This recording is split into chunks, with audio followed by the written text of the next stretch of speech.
নমস্কার বন্ধুরা, আমি শাম্পাস কিচেনে আপনাদের অনেক অনেক স্বাগত। আজকে চলে এসেছি গ্রামের বাড়িতে।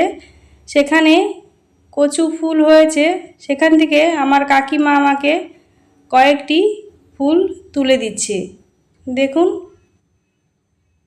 আমার প্রয়োজন মতন কাকিমা ফুল তুলে দিয়েছে।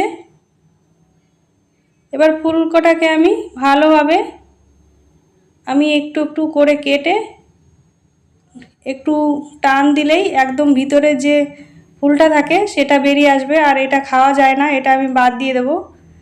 আর উপরের অংশটা এইভাবে আমি কেটে নেব, একদম সরু সরু করে কেটে নেব। এইভাবে করে কেটে ফিরে আসছি। দেখুন, আমি সব ফুল কেটে নিয়েছি। এবার আমি কেটে রাখা ফুলের ভিতরে দুটো পেঁয়াজ, মিডিয়াম সাইজের পেঁয়াজ কেটে রেখেছিলাম, সেটাই দিয়ে দিলাম। আর দিয়ে দিলাম কিছুটা কাঁচা লঙ্কা কুচি, আর দিয়ে দিলাম স্বাদ অনুসারে নুন, আর দিয়ে দিলাম একটুখানি হলুদ গুঁড়ো, আর দিয়ে দেব হাফ চামচ লাল লঙ্কার গুঁড়ো, আর দিয়ে দেব হাফ চামচ জিরের গুঁড়ো, আর এখানে দিয়ে দেব সামান্য পরিমাণে কালো জিরে, আর দিয়ে দেব চালের গুঁড়ো।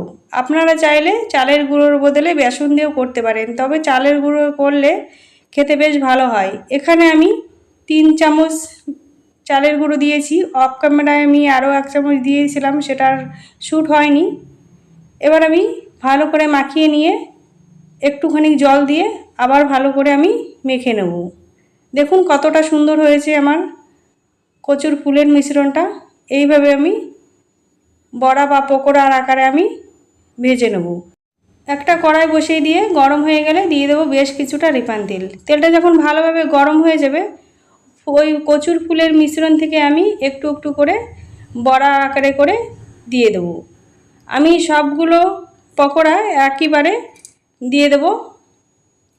এক পাশ হয়ে গেলে আমি উল্টে নেব।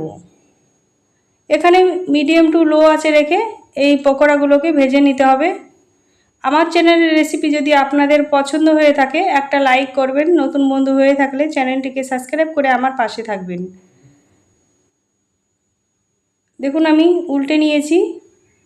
এবার অপর পাশ হয়ে গেলে আমি উল্টে দেব।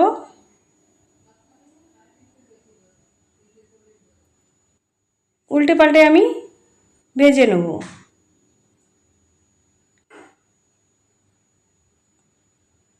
আমার এখানে পকোড়াগুলো ভাজা হয়ে গিয়েছে, এবার আমি তুলে নেব।